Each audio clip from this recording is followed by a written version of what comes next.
talked about how good Iowa State basketball is this season, but the future is bright. Otzelberger has brought this program to the Final Four level, and if we learned anything from yesterday, this isn't going to be a one-year thing.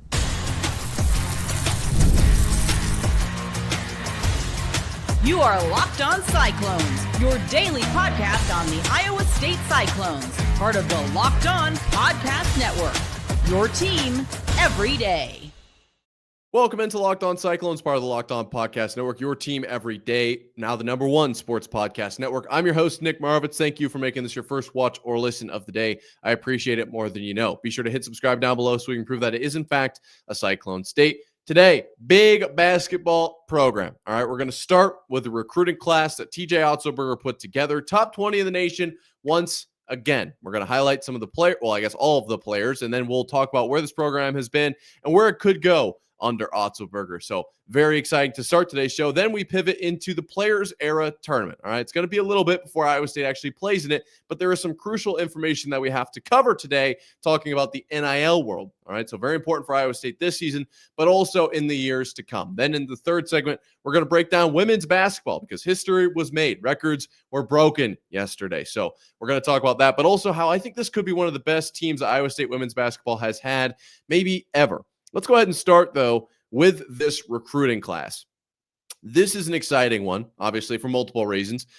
Third year out of the last 5 years that Otzelberger has put together a top 20 program, and the class is currently rated number 18 by 24/7 Sports and number 35 by Rivals. 24/7 Sports ranks it third in the Big 12, and Rivals has it fifth. So I don't know what Rivals has against Iowa State, but I'm obviously going to side more with 24/7 Sports here, just because the numbers are slightly better. I'm going to throw the names your way, then we'll get into kind of what they all do and what Otzelberger thinks of these guys, and then we'll get into the future as we move through this segment. First up, the names. Yusuf Gray Jr. from Milwaukee. There's that Wisconsin pipeline that we've talked about. Jackson Kiss from New Zealand, but out of Utah Prep. Dorian Ronaldo Comlin. I'm going to just tell you right now, very excited about Ronaldo Comlin out of France. So another Frenchman coming over to play for Iowa State. And then Christian Wiggins out of Minnesota. This right here, and I guess I should just maybe start with Otzelberger really quickly. The fact that he is putting together these types of recruiting classes over and over, it's very exciting for Iowa State basketball. We know that Iowa State has been historically very good at basketball. Actually, we've talked about, is Iowa State a basketball or a football school? And while everyone kind of seemed to vote for basketball, which I'm not necessarily shocked by, I am more of probably a football fan. If you made me pick, basketball does make sense. I'm not like there. I remember being a freshman. Okay. That's the first thing I think of when it comes to basketball games, because, it's first time on campus, and yes, it was COVID, but nobody was going because we're 2-22. Like, there was just not a whole lot of reason to go, but Otzelberger has come in and turned this around, and you can see the longevity that he is creating here over, obviously as a coach, but as a recruiter, there is a lot to be excited about. Now let's talk about some of these guys specifically. We'll start with Gray, okay, because Yusuf Gray was the first to commit to the Cyclones. He's a 4-star recruit from ESPN, 3-star from Rivals and 24/7 Sports. Pretty agreed upon that he is a top 5 player, guy in Wisconsin. He's averaging 20 points, 5.5 rebounds, 2.3 steals, 1.3 assists per game in his 4th season. And Otzelberger said that Yusuf is a downhill attacking guard that we're very excited about joining our program. Now, obviously, he said a lot more about Yusuf, and honestly, I think the men's basketball Twitter has like the full clip and a lot of the clips of Yusuf playing. But one of the things that Otzelberger got at here was his basically how downhill he gets, his aggressiveness attacking closeouts, his ability to get up and down the floor. And yeah, we're going to see that a little bit from all of these guys, but that's generally what Otzelberger recruits, right? It's just going to be high energy. Yes, you need to be very good at basketball to play at Iowa State, but on some level, it's like effort is going to go a long ways, right? And I think we're seeing that right now, especially with Killian Torrey, obviously across the entire team, but like Tamin Lipsey, what he's been for Iowa State, and we're transitioning. This is like the perfect handing of the baton onto Killian Torrey. And it's keeping that legacy of what kind of Iowa State basketball is alive, which is super exciting. Then Kiss the 4-star prospect by both 24/7 Sports and ESPN. Jackson Kiss, very exciting. 6'8". I guess I didn't say that Yusuf Gray is 6'4". Jackson Kiss, 6'8". We're getting some size here in this class for Otzelberger to help him out on the floor. Everyone seems to have this guy as the fifth best player in Utah, and 24/7 Sports has him ranked as the 95th best prospect in the country. And I kind of wanted to use those as a launching pad to talk about the fact that I think we're starting, it's not like Iowa State's never recruited top talent, but definitely something about like the success that Iowa State is having and the personality that Otzelberger has, and the development that Iowa State, kind of offers to these guys on top of the fact that it's a top program. We're starting to see the turn of the coin where Iowa State can really bring in top talent to bring in more success. And that's what we've talked about many, many times, both football and basketball. As you get better, you bring in better talent. And that only brings in more, it should bring in more wins, which then brings in better talent. It's this exponential kind of positive feedback loop, which is super exciting. And I think here, this is a great example of that. We're going to go right to the quote that Otzelberger said. It's basically another word for word of what we talked about earlier. He says that Jackson is a player that plays with a high motor and a competitive edge. Yep, that really is. It kind of comes down to the OKG, our kind of guy, right? That Matt Campbell talks about. You can tell what an OKG is to Otzelberger. This one is probably the player I am most excited about if I had to pick one out of this class. Ronaldo Comlin, okay? Standing at a staggering 6'10", Dorian Ronaldo Comlin from France. I watched the little clip, it's what did Otzelberger say about this guy and all of or at least a clump of his highlights. He says, Otzelberger says that Dorian is an extremely active, versatile, athletic player. I will quickly say the evolution of basketball is just ridiculous. I saw some clips from 7-footers across the Big 12. I was genuinely scared when I saw those. It's just crazy. And obviously Wembanyama, what he did kind of like with the evolution of basketball is one thing, but I think it sparked, basketball is always going to evolve. Like you can think back to different eras and what was prioritized and how basketball was played. Right now, we're kind of living through this like extremely tall, not only that's not the only place you can find talent or the only way people play basketball, but definitely if you're 7 foot tall and you're able to move, like you're going to get a lot of playing time. So that's super exciting. But the biggest thing that I found when watching the highlights was Dorian is playing in these arenas with like 25 people, 50 people. Can you imagine? I mean, he's balling out. He looks phenomenal. I'm not taking anything away from him there, but can you imagine what the energy of Hilton Coliseum is going to add? Right? How much? Because you can't tell me that it doesn't elevate play. Like the momentum is real, right? And so that was the first thing I thought. I see the highlights. I'm excited. I rewatch it. I'm like, man, he's playing in front of like nobody. Like this is all family that he's playing in front of. Family of him, his teammates, and his opponents. It's just not a lot of people there. It's majority empty seats. Can you imagine when he gets into Hilton Coliseum? It's going to be a whole different game. And then as far as Christian Wiggins goes, super exciting. Consensus 4-star prospects by all three services, meaning Rivals, ESPN, I assume, and 24/7 Sports. Top ranked player in Minnesota by the Rivals, and number 2 and 3 by 24/7 and ESPN Sports, or ESPN 24/7 Sports and ESPN. Excuse me. Super excited, right? He tallied 21 points, 5 rebounds, and 3 assists at the state title game, right? That's the biggest, basically, stage that he can get onto. Otzelberger says that Christian embodies the qualities we look for as a student athlete. And I think that that's really what makes Otzelberger so great at this. Obviously he's bringing in top end talent, and that's kind of what leads to this, top 20 recruiting class, that number. But more importantly, you're bringing in the guys that Iowa State basketball is like the qualities that they have. What's tangible on the court is great, but it's the intangibles. Like how do they conduct themselves?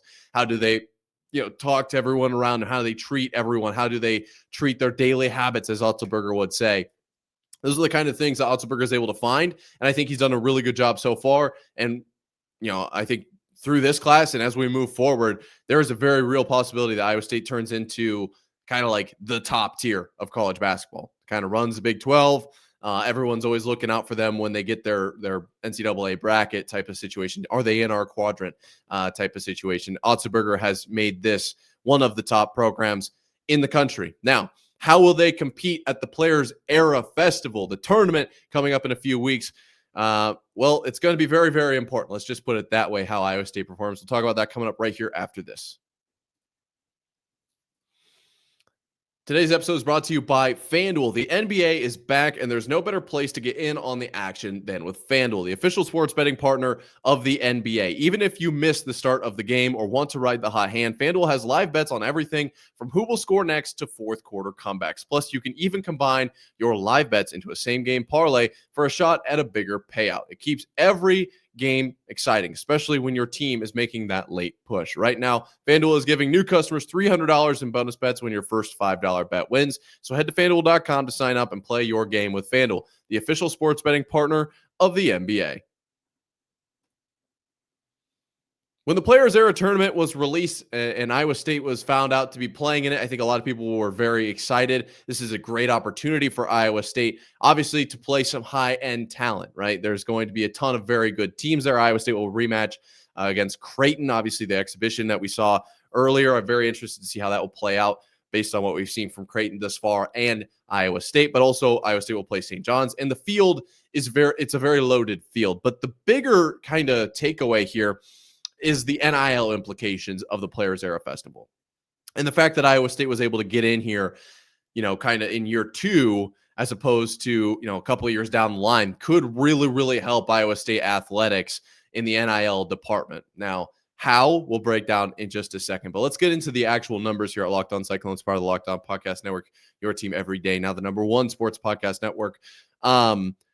Every team that competes that is in the Players Era Festival will get $1 million towards the NIL of that team. Now, how does this work? Every team gets $1 million, that's like a ton, right? Because we've talked about the number kind of being, 20.5 million or 20%. Obviously, that 20.5 million number will change. That's a cap, so it'll go up as we go through the next, I think it's like 10 years or whatever. That 1 out of 20, that's like 5%, right? Like that's a huge deal. And specifically going towards the basketball team, that's going to help alleviate a lot of tensions. How is this possible?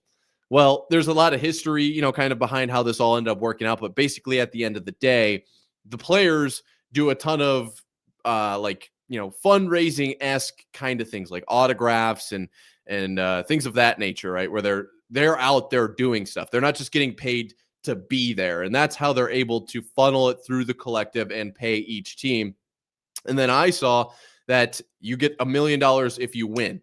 So you get $1 million if you are in it, which Iowa State is, and then you get $1 million if you win. And I think second was like 500,000, third was 200,000, whatever it was. It does actually go down pretty significantly, but still playing well in this tournament will earn Iowa State a lot of NIL money. Now, how do we talk about this, right? For one thing, I think this is great.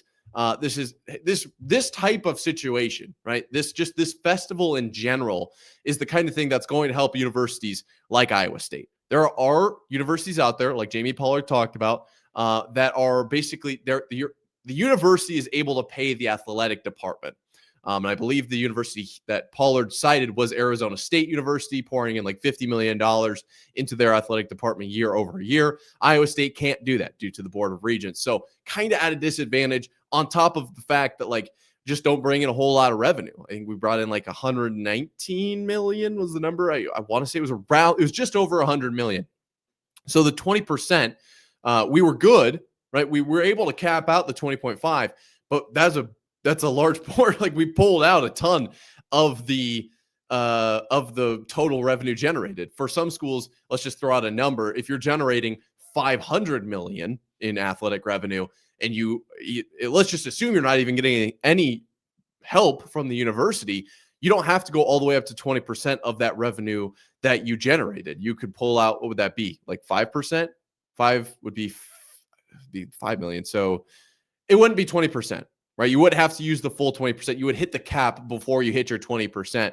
If Iowa State's revenue does not increase, they will hit the 20%, or they will hit the revenue mark before they'll hit 20%. No, they'll hit the 20% before they hit the revenue mark. That's what I'm trying to get at. They'll end up expending as much as they're allowed of their budget as opposed to the actual number. They won't get to the 20.5 million. Things like this, like the Players Era Festival, will change that for Iowa State. This is an opportunity to bring in up to $2 million. And that's a great pitch for guys, in the transfer portal. Like, hey, we're going to the Players Era Festival, this tournament. That's already $1 million guaranteed that Iowa State will bring in. Now, I do think Iowa State will perform well in this tournament. I think they're going to snag Creighton. I think that, as much as Otzelberger talked about, we're going to show everything. We're just going to go out and we're going to beat Creighton. We're going to be better than they are. I think on some level that's maybe not necessarily true. And I do think that this team, with Tamin and Lipsey is better, and they're going to kind of learn how they work together a little bit. They'll beat Creighton. I think, in my opinion, St. John's, I think another team that they're very capable of playing. And then from there, obviously they'll find out who they play and what kind of situation they'll be in. But if Iowa State performs well in this tournament, this is my next point, which I think they will. But if they do, 7 of the 8 teams that participated in the first event will return this year, right? So 2024, 7 teams returning this year of the 8 that participated. And if Iowa State performs well, of course, the festival's gonna be like, hey, you should come back. You're pretty good. Like, we want more eyes on this. That's going to help make this more, feasible. This is possible because of good teams. We want you to come back. So if Iowa State performs well, like I think that they will, there is a higher likelihood that they end up coming back. And if you're able to basically cement, not necessarily just this festival, I'm sure that this will become more and more common, but if you're able to find a way into these types of events and show your value, which I think Iowa State has a ton of value, if you're able to do that year over year, this is going to alleviate a ton of tension on Iowa State's NIL department, because we all know that there's this huge kind of problem that colleges are faced with of, football and men's basketball are the two kind of top earners. How much do you pay them? How much do you give to everyone else? Iowa State has gone about it different ways than other universities for sure. And really, it's a very tricky situation to divvy up that much money. But if the basketball team is going to go to Players Era Festival and bring in $1 million a year, hypothetically, they do this for the next 10 years, it's $10 million that we don't really have to worry about. Like, that is a lot of money. That's a huge deal. So super cool that Iowa State is going and that we have at least this first opportunity, but this is a great, kind of potential door opening situation for Iowa State basketball to really become a consistent competitor in this tournament. And if nothing else, to find tournaments like this and to see how much it affects the NIL landscape of not just basketball and what it could do in the transfer portal, but the entire Iowa State athletics department and all of the athletes at Iowa State University. I think it's a great opportunity. And like, this is super exciting, especially because this team is so good. I think they can really dominate come the tournament in just a few weeks. Now, we have talked about how good Iowa State men's basketball is, but we haven't really talked about how good the Iowa State women's basketball team is. And it's worth talking about. So we're going to do that coming up right here after this. When the opening whistle blows on a new repair, get your crew moving forward with Supply House. Order today and see parts on your doorstep tomorrow. Over 280,000 plumbing, HVAC, and electrical items from the most trusted brands in the business. Their real-time inventory and honest lead times keep you from punting projects, while their industry-leading customer service always has your blind side covered. If you need parts fast for a project, Supply House has next day delivery. Talk about a game changer. Their Trademaster perks like priority shipping and dedicated support make the whole process smoother. Join the free Trademaster program today and score serious perks like priority shipping, lower prices, and a dedicated support line. Visit supplyhouse.com to sign up for free and use promo code SHCollege5 for 5% off your first order. That's supplyhouse.com. Real people, real service. We have talked a lot about the Iowa State men's basketball team because they looked so good against Mississippi State. But with history being made yesterday, with records being broken yesterday, we have to talk about Iowa State women's basketball and specifically Audie Crooks, right? How do you talk about Iowa State women's basketball without bringing up Audie Crooks? And that's what we're doing here at Locked On Cyclones, part of Locked On Podcast Network, your team every day. Now the #1 sports podcast network. Audie Crooks against Valparaiso had 43 points in 20 minutes. Whew. That's pretty nuts. I mean, just think about that for literally just like 5 seconds. There were 5 seconds. That was pretty mind-blowing, right? 43 points, went 18 to 23 from the field in 20 minutes. Single game scoring record in what amounts to a half. I mean, it's just actually mind-blowing to think about it. Iowa State won the game 97 to 50, and Iowa State on the season is 4-0, dominating in every single game. I'm going to lay this out because we haven't talked about it yet. Iowa State beat St. Thomas from Minnesota 85 to 36, nearly a 50-point win. Then they beat Southern 85 to 58, nearly a 30-point win, 27 there. They beat Sacred Heart 99 to 34. That, my friend, is a 65-point win. And then they beat Valparaiso 97 to 50. That'd be a 47-point win there. Dominance across the board. Yes, this is early on in the season. This is the non-conference portion of the schedule. I do understand that, but boy, you're putting up 85, 85, 99, 97. Iowa State is scoring out of their minds. And obviously, Audie Crooks is helping. Now, I pulled up the stats for this team, and we'll get to them in a second. I want to highlight just against Valparaiso. Audie Crooks had 43. Then Addie Brown had 18, right? Addie Brown, big name from last season, coming back. However, Jada Williams, number 8, the third starter to score, or she has 11 points, right? Ariana Jackson and Kenzie Hare did not score. So the third starter with points is essentially what I was trying to get at there. But Jada Williams is the player that I was probably most excited about Iowa State grabbing in the portal from Arizona. When I watched her tape, I was genuinely blown away. I mean, I was like shocked. I mean, that was a huge get for Iowa State. And thus far this season, I think we've seen that. She is the number 3 scorer for Iowa State so far, and the number 1, she's the leader in assists right now, which is very, very exciting. Excuse me. I was looking at rebounds for a second. I'm like, that's not true, but that is true. She has 6.8 assists per game.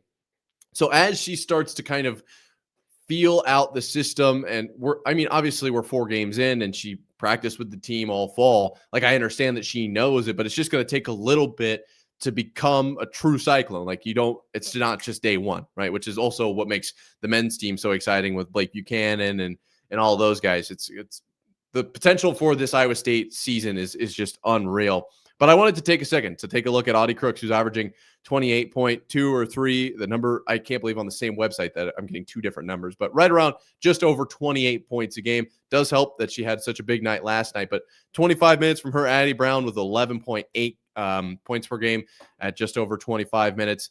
And then it does move down the line here, but Jada Williams, and we also talked about the transfer from Wofford, Evangelia Polk, going to be very big for Iowa State this season, has just over a steal per game, leading the team on that front. Now, when I look at their schedule, it's going to be a little bit before we face anyone of super importance. I don't know, of challenge, maybe is probably a better way of putting it. Norfolk State, they'll play on the 16th. They will play Drake upcoming, and then they'll play Marquette on the 28th.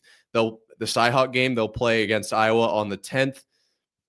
At home, and they'll play Northern Iowa as well. But then they start their Big 12 play. So I could see them very easily going into Big 12 play undefeated, right? Like, I could very easily see that. If they keep up what they've been doing, scoring between literally 85 and 99 points a game, that's very helpful, right? Scoring a lot of points is how you win basketball games, and they have all the pieces to do it. Audie Crooks, phenomenal. And she's only getting better. And we remember in the offseason, the conversation was, the grass is greener where you water it. I think a part of that was realizing that Jada Williams is coming to town, right? And she's, if you want to talk about watering the grass, like, she could be the watering can. Let's water this entire lawn. We could really take off here. But also her choosing to stick around and invest into this team, very exciting for everyone that's invested in Iowa State basketball, because I think, obviously we saw last season, both of these programs kind of duking it out, making it to the NCAA tournament. Iowa State women just sneaking in there. This could be a year where both of these programs are contending for the Big 12, which is, phenomenal for the brand, right? Just in general right now, That helps a lot. Now, it does help when you got Audie Crooks on your team, and you brought Jada Williams into the transfer portal, but that's exactly what I'm talking about is as these teams get better, they bring in better talent. As you get better talent on your team, players want to come and play with that better talent. As Iowa State men are probably going to contend for that Big 12 title, and the women are doing it as well, there's going to become this kind of I don't want to say like agreement, but definitely this perception that Iowa State and basketball are synonymous. Great basketball, I guess, are synonymous. And this is a place where if you want to be good at basketball, this is where you go. Like it helps if both teams are playing extremely well for both programs, right? If just the women are very, very good, yeah, that's exciting, that's standout, that's wonderful. But you could easily say, what's going on with the men's side? Like what just, it makes you wonder. And then if only the men are great, it's like, yeah, that's exciting, but what's going on with the women? When both teams are blowing up, playing phenomenally, breaking records, I mean, that's all you can really ask for. Pack it out Hilton every night, developing the culture, which I know Iowa State fans are maybe some of the most loyal out there. Talking about how much we pack Jack Trice when we're a 3-win team in the years past. We've talked about where Iowa State is at and in comparison to years past in football. But with basketball, like we always pack out Jack Trice, but when both teams are this good, there's a chance that you might have to buy your tickets now for a mid-January game because it's going to be that high ticket. Like everyone wants to see Iowa State. Iowa State will be selling out arenas wherever they go because they're going to be that good. Everyone wants to see Audie Crooks, Jada Williams, Tamin Lipsey, Milan, right? Like that's what Iowa State basketball is becoming. And this women's team, I think they have a real shot. They have a real shot to make a lot of noise this season. Great start. And you find a way for Audie Crooks, 18 to 23, 43 points. At some point, you have to think maybe we don't go 1-on-1 down low if you're Valparaiso, but nonetheless, phenomenal night. Only missing 5 buckets and tallying up 43 points. That's a good night. That is a very, very good night. That's going to do it for today. Thank you guys for watching, listening till this point in the episode. Be sure to hit subscribe down below. It's completely free. Helps us prove that it is, in fact, a Cyclone state. Until next time, Cyclone fans, sayonara.